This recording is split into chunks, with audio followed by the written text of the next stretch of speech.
Hello, this is Photography Gamer. Welcome back to the channel.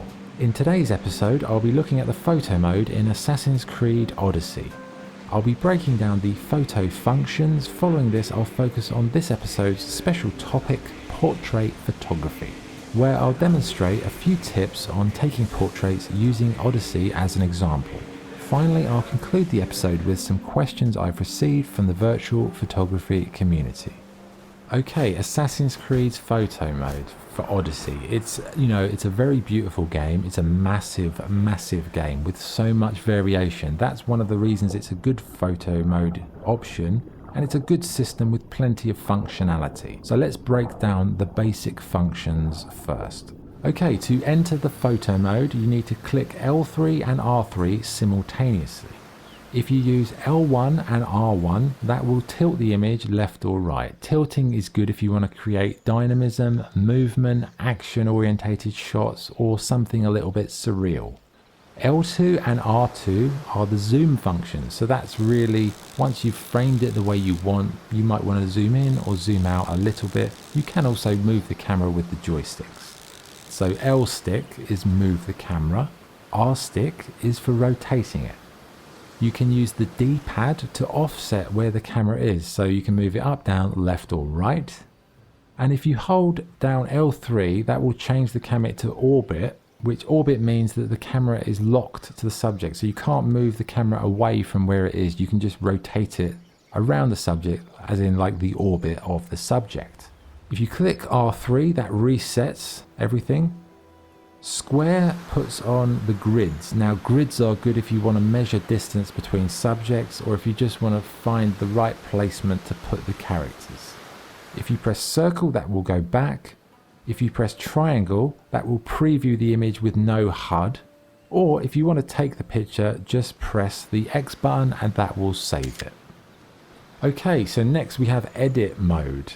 So if you press L1 and R1, that will take you through presets. Now presets, think of them like filters, but they're filters with preset settings on all of the sliders. So you can then adjust the sliders to tweak the actual filter, but think of them like filters. If you press L2 and R2, that will give you a selection of frames to put around the image, which I don't use much in this game, but they're nice if you just want to make a sort of a cool kind of a poster type image, I guess. If you click L3, the menu will change from one to the other, and you can also move the focus, so you can select where the focus is going to be. So it's like a ring on the screen, you move it wherever it goes to, and you leave it there. That's the focal point, and then all of the additional depth of field factors will be affected by where you place the focus. So we have depth of field. Depth of field is really like its aperture, it's how much is going to be in focus, how much isn't. So you can go everything in focus, or you can go very minimal space in focus, which means everything else will be blurry, or somewhere in between. It really depends what you're trying to do. If it's a portrait, I usually blur out the background a little bit just to emphasize the portrait subject. Exposure is good if you want to lift or lower the sense of brightness in the image. So you have a nice variation option there. Contrast is really just to kind of define it, because sometimes images can look a bit washed out. If you increase the contrast, it will have a bit more of a kind of a stronger feel to it. Temperature, one way goes sort of like a warm orangey yellow, one way goes blue. So if you want to make it like nighttime is always good for blue, warm daylight stuff, a bit of a warmth to it, you can pick and choose. Tinting, again, changes the tints. You have like greens and purples. I don't really use it much. It's really something you should just use if you want to, if the image is too purple and you want to drop that a bit, go down to the green area of the tinting a little bit. Saturation is if you want to add color or you want to remove color. Noise adds grain, like a noisy grain to the image to replicate like an old type photo or film grain. Now, don't be afraid of it. It's actually very good for creating texture. A lot of people are scared, they just want it very slick and smooth, but think about the game. It's a game set in the old world, so a little bit of noise, a little bit of grain will add a bit of sort of almost like a historic feel to the photograph. Vignetting is like a border around the image, so it's like a shadowy border around the edge progressively getting brighter so that the middle of the image is normal, the edges are dark. The idea is it will emphasize the center of the subject. It will fade out what's on the brink of the image. Bloom is an effect that will, like if it's a sunny day and you're wearing armor and a shiny sword, if you put the bloom up, there will be this kind of glowing effect on the metallic objects. If there's no real big source light, the bloom doesn't have a great deal of effect, but it's good if you want to create a nice sort of haze to the image. Then you have fog. Fog's interesting because it kind of, mists the environments. That's good if you want eerie, creepy images, or if you just want to neutralize the background and have a nice clean palette with a subject without any other crap in the background. You can also press square. That will toggle your character's headgear. Now, I usually take the headgear off for photos. I will be doing that on the portraits later on. If you click R3, that will reset all. And that's pretty much it. So there's a fair amount of options there. Maybe there could have been a few more, but I think that's more than enough. That's more than enough than you'll need. So I think it's a good photo mode. I think settings wise, they've got plenty there. Maybe there's a couple of things they could improve on. Like negatives, I'd say there's no facial expression modifier. There's no time of day modifier.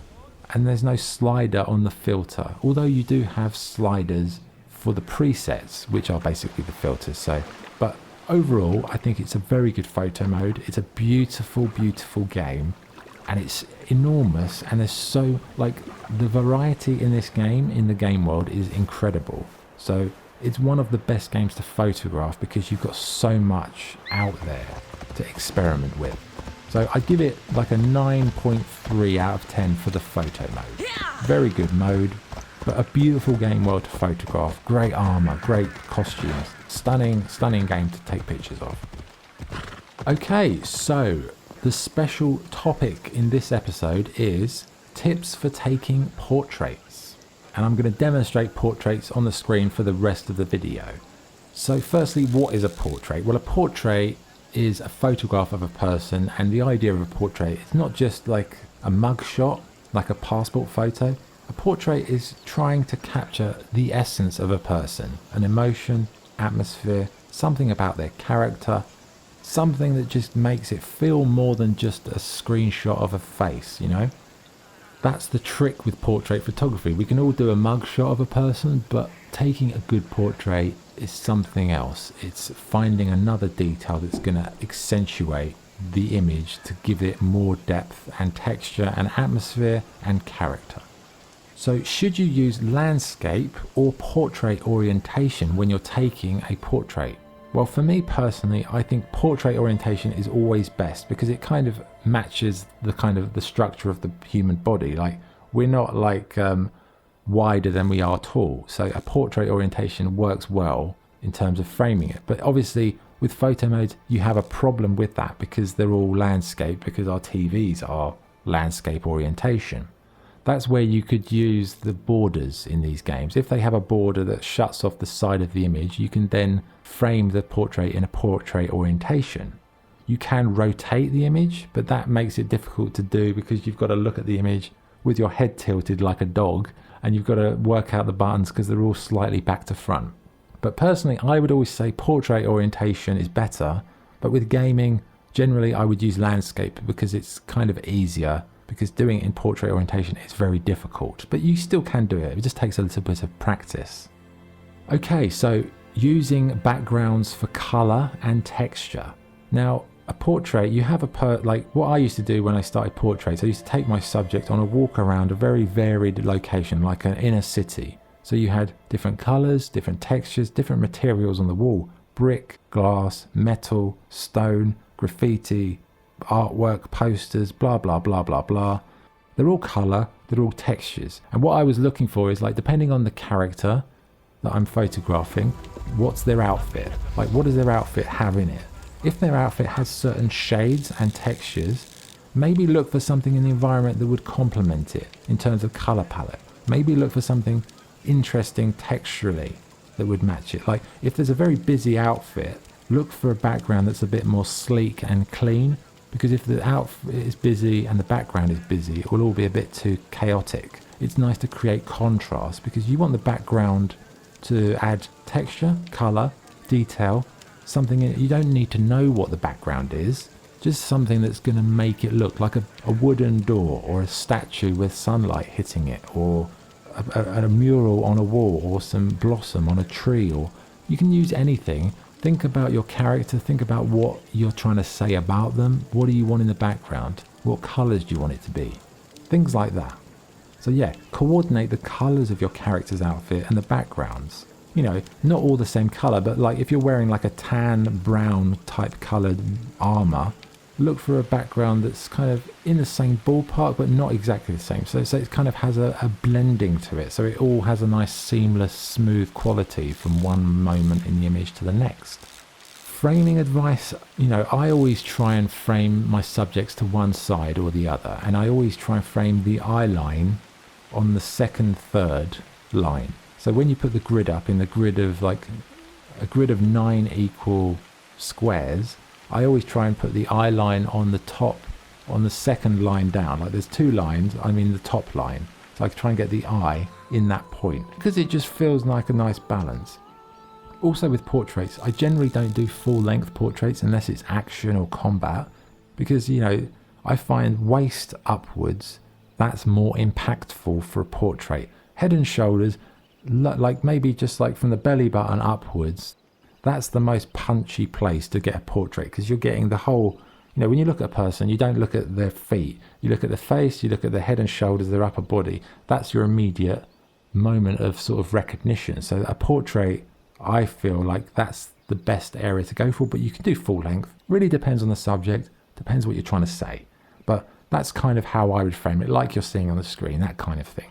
And the last thing with portraits is eyes to camera or eyes off camera. Now, for me, I prefer eyes off camera, because when eyes are off camera, that's what you would call a candid portrait. A candid portrait is a photo as if it's taken and the subject doesn't know it's being taken. So there is a degree of naturalistic feeling about the character. They're looking at something, they're in a place, so it creates a story in itself. You're like, who are they? Where are they? What are they looking at? What's the story? Then you have eyes to camera. Now that is often more intense, because it's not confrontational, but it's more intimate. In some way, candid portraits can feel intimate as well, because you could be like observing a moment. But eyes to camera, it's very much a recognition, it's very strong. So it's really a style choice. I tend to go for eyes off camera, but eyes to camera can work if you're looking for something very strong with a real resonance, a real connection. But portrait photography is a really interesting genre. There's so much possibility. So really, you know, experiment with all those different elements and see how they alter what your images feel like. Because, you know, a portrait can be made so much better with just a little bit of tactile thought about backgrounds, lighting, etc. With a portrait, in the end, lighting is probably the most important aspect, because how you light a subject will dictate the feeling. So I usually use side or quarter light to create some shadows, to create some depth. But you can have a big bright light on it, it depends what you want. But I'll go into that on another episode. Okay, we are nearly done. Questions and answers. So 3 more questions this episode. Question 1. When taking portraits, should I have my subject in the center of the shot or to one side? Which is best? Well, there isn't such a thing as a better option. It depends. Like centrally, I don't think it's a bad idea. I usually would put a subject in the center if there's a symmetry to the surrounding environment, like if they're in an archway or there's something symmetrical, so it's kind of like almost like a kaleidoscope you're looking into. But generally I would frame my subject to one side or the other, so you have the subject and then you have the background, so it kind of creates a sort of a diagonal line of a journey through the image. Next question. I like taking portrait orientation shots, but it's really hard on a widescreen telly. Do you have any pointers on how to make that easier? Well, as I said before, you can use the borders. Some games offer you those borders that give you, normally borders are at the top and the bottom to create like a panoramic cinematic feel, but you can get borders on the left and the right. Put those borders up if you've got them, and then you can do a portrait orientation shot in the center of your widescreen TV. Or you can just frame it very wide and then go into an app and do it afterwards. But obviously then you're going to lose some of the clarity. But rotating the image to the side and doing it with your head tilted, that's an option, but that's a real pain in the backside. Okay, final question. What's the most important part of a good portrait or a good virtual photograph in your opinion? Well, like I said at the end, lighting. Lighting is really the key, because how things are lit dictates how something feels. Like if you have a side light, a back light, a front light, a quarter diagonal light, whatever, a silhouette to create a silhouetted light, lighting makes you feel something because it changes someone's appearance. So if you have a time of day function in a game and you're about to take a shot, go through the whole 24-hour cycle of the light and you will see how that light effect changes how that image feels. So lighting the subject is key. What do you want to achieve with the image? Do you want it a nice bright image, or you want it moody, you want it dark? And it's all really where you want to position that light. So you don't need to use the time of day function. You can use torchlight, campfires, whatever the game is. You can be creative and figure it out and experiment with all those different varieties. Okay, we are done for another episode. Again, thank you for watching. I hope I've broken the photo mode down well. I hope it's been informative. I hope you can take some nice shots now and understand a little bit more about the functions in Assassin's Creed Odyssey. Odyssey is one of my favourite games. I think it's a bloody good adventure game, and it's such a massive open world with so many interesting things to look at and photograph that it's probably one of the best games to photograph. But for now, thank you for watching, and I'll be back with another episode in a few weeks' time. This is Photography Gamer signing off. Thank you.